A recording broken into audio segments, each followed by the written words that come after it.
Տիկին Ծառուկյան նոր դատարանի արդեն արկայությամբ հերթական անգամ հարցաքննվեց Վահագն Աբգարյանի գործով առանցքային վկա Արթուր Մնացականյանը, իհարկե անավարտ մնաց, մեղադրող կողմի ներկայացուցչի ինչ-որ հանգամանքներից ելնելով նա անավարտ թողեց, խնդրեց, որպեսզի դատարանը շարունակությունը հաջորդ նիստին իրականացնի, ամեն դեպքում հանրային մեղադրողները հասցրեցին իրենց հարցերը տալ վկային, ինչ տպավորություն ունեք և վկայի ցուցմունքների հետ կապված ինչ կարող եք ասել։ Միայն կասեմ շնորհակալություն, որովհետև 20-ից ավելի ցուցմունք ա տվել, մեկը մեկին ընդհանրապես չի համընկնում։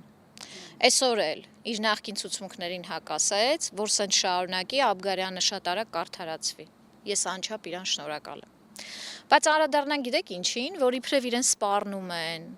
իբրև չգիտեմ իրեն վիրավորում են, իբրև ինքը շատ վախեցած է։ Ներկայացնում էր, որ կաշկանդված է դատարանը, թեև երբ որ դատարանը հարց տվեց, մի րոպե նախ մտնելուց, երբ որ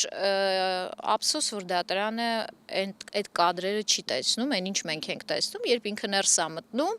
ինչ ձևով է մտնում, ինչ ինքնավստահությամբ, ժպիտը դեմքին, ինչ հանգիստ նստած էր, ուղիղ նույնիսկ նայում էր իմ աչքերի մեջ, ով է վախեցած, Արթուր Մնացականյանն է վախեցած,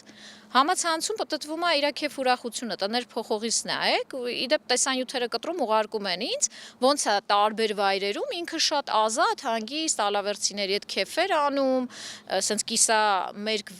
տեսարաններ ունի, տենց թեթև տենց ոնց որ հագուստը մի փոքր վրայից ընկնելու տեսարաններ ունի, շատ նորմալ կյանքով ապրում է, ցուցմունք տալուց հետո մինչև մա կենթանի է, եթե նկատել եք ոչ մեկ մազին չի կպել, ասենք չէ ինքը կանխատեսում չէ որ էլի է գալու, այսինքն նկատի ունեն որևէ մեկը նրան ոչինչ բան չի անում, ինքը ոչ մեկին հետաքրքիր չի, թո հանգստանա ու հերիքա այդ ուղությամբ ստեր արտաբերի, որովհետև 1000 անգամ ասել են, գնա հաղորդում տուր հանցագործության մասին, եթե գոնե մեկը Վահագն Աբգարյանի կողմից իրան զանգած կլինի, ես իմ լիցենզիան վայր կդնեմ, եթե մեկն ու մեկը հեռախոսահամար կտայինք ու կասի, որ այ ես ինչ մարդը զանգատվ է իրան, որ իբրև ինքը ցուցմունք չտա կամ իրան ահաբեկել են, ես իմ փաստաբանական լիցենզիան վայր կդնեմ։ Այսքան ստում է նման բաներ դատարանում ընդ որում հայտնելով։ Ես ձեզ ասում եմ 20-ից ավելի ցուցմունք ա տվել, որոշները տարբեր դատարաններում, որոշները նախաքննության ժամանակ։ Մի հատ էլ անակնկալ ունեմ մեռա ասելով, սպասում եմ այս դատավորների փոփոխությունն ավարտվի, որ այդ անակնկալը վերջապես գա։ Աննախադեպ հետաքրքիր վկայի հետ գործ ունենք, վկա ով, չպետք է մոռանանք, ազգային անվտանգության ծառայության գործակալ աստեյության, այդպես է ստացվում, որովհետև ունի ապօրինի հատումներ ու չգիտես ինչի իրան ներվել է դա, այսինքն ունի ապօրինի սահմանահատումներ, դուրս է եկել, չի երևում իրա մուտքը, չի գալիս ինքը ու ոչ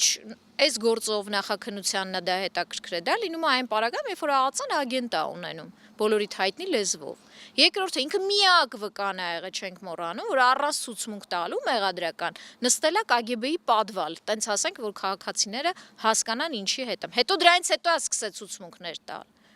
Այս վկան ստելու խնդիր չունի։ Թաթուլ Շանյանի դատավարության ժամանակ ուրիշ բան է ասել,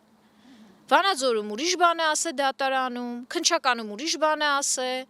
Վանաձորի Քնչականում ուրիշ բան է ասել, եկել է ստեղ ՀԳԳ ուրիշ բան է ասել, այսօր ուրիշ բաներ ասում, մեր նախորդ նիստին ուրիշ բան ասել, միտեղ էլ կա, չի հիշում, լրիվ ուրիշ բան է ասել, նոտարի մոտ դեպոնացրած ուրիշ բան է ասել։ Հիմա դուք հաջորդ նիստին ներկայացնելու եք այդ հակասությունները։ Ոչ, ես հաջորդ նիստին իրան հարցաքննելու եմ, երբ որ ինքը կգնա, որ իր սովորացնողները հիմա չհասկանան ինչի մասին է, որովհետև ես շատ լավ տեսնում եմ ինչպես են հետը պարապում, էլի։